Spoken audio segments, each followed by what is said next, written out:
Živela je svoje dni uboga vdova, ki je imela 7 otrok, enega manjšega od drugega, ali jesti so morali vsi.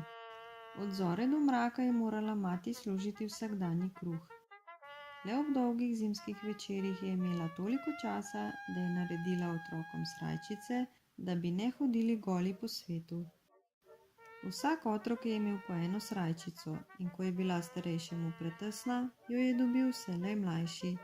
Zatorej ni moglo biti drugače, kot da je najmanjši otrok Videk nosil zmerom tako tanke srajčice, da mu je sonce sijalo na golo kožo.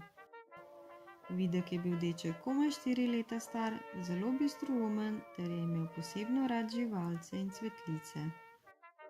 Kadarkoli je videl jagnje na paši, mu je brž začel nabirati najlepših dišečih rastlin. A ko je našel mladega ptička, ki je padel iz gnezda, ga je skrbno nesel domov. Pital ga je, dokler ni toliko dorasel, da je mogel leteti. Še celo pajkov ni pobijal. Kadar je našel kje kakega pajka, ga je vselej nesel ven na trato, misleč si: uboga živalca tudi rada živi. Nekoč se mu je bila srajčica tako stanjšala, da mu je padla z ramena, a ker je bilo poleti in je mati pridno hodila na delo, mu ni utegnila sešiti druge. Zato je moral ubožček skakati okrog na polnak. Nekega dne gre v gozd jagode nabirat. Ondi ga sreča jagnjiče. Na pol golo revše se mu zelo smili, zato ga vpraša: kje ti je srajčica? Videk žalostno odgovori: nimam nobene druge, kakor to strgano, a moja mati mi tudi ne utegne zdaj druge napraviti. Šele ko pride zima, bom dobil novo.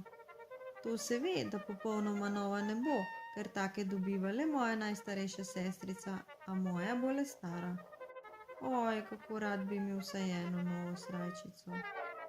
Zdaj mu jagnje reče: ubožec, smiliš se mi, na, jaz ti dam nekoliko svoje volne, od nje si napravi novo srajčico. In jagnje se izpuli nekoliko volne ter jo da ubogemu dečku. Ko je šel Videk z volno mimo trnovega grma ob cesti, ga pokliče grm in ga vpraša: kaj neseš, Videk? Volno za novo srajčico, odgovori Videk.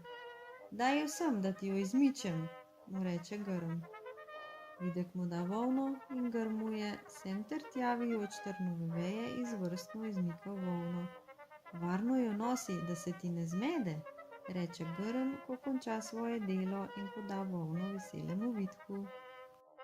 Zdaj ugleda Videk pajčevino in pajka, ki je sedel v sredi in predel. Pajk pokliče dečka in mu reče: daj mi volno, da ti jo osmukam in stkem. Že vem, kaj ti je treba. In pajk začne pridno gibati svoje nežne nožice ter z njimi presti in tkati. Kmalu je natkal najlepšo in najboljšo tkanino ter jo izročil Vidku. Veselo hiti Videk dalje ter prispe do potoka, ob katerem je sedel velik rak. Tudi ta ga takoj vpraša: kam tako hitiš, Videk? Kaj neseš pod pazduho?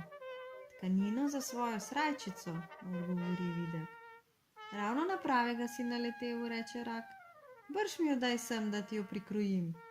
Videk mu jo da in rak mu s svojimi velikimi škarami prav lepo prireže volneno tkanino srajčico. Tako, spregovori rak, zdaj pa ni treba drugega, nego da ti mami prirezane kosce sešije in srajčica je narejena. Oj, vzdihne Videk, mati ne utegne, da bi mi skoraj srajčico sešila. Potrpeti mi bo treba, da pride zima. A komaj to spregovori, prileti ptiček, ki je v kljunu imel dolgo nit. Tako jo spusti na tkanino ter zapoje: jaz ti srajčico sešijem. Prav pridno je začel ptiček šivati in preden se je deček dobro zavedel, je bila srajčica narejena. Ves iz sebe od veselja takoj obleče srajčico in ogledujoč se v potoku veselo zavpije: oj, zdaj imam srajčico, lepo novo srajčico. Komaj čaka, da bi bil že doma. Bratci in sestrice so ga debelo gledali in se čudili lepi srajčici. Tako lepo mehke in bele še nobeden izmed njih ni niti videl, niti imel.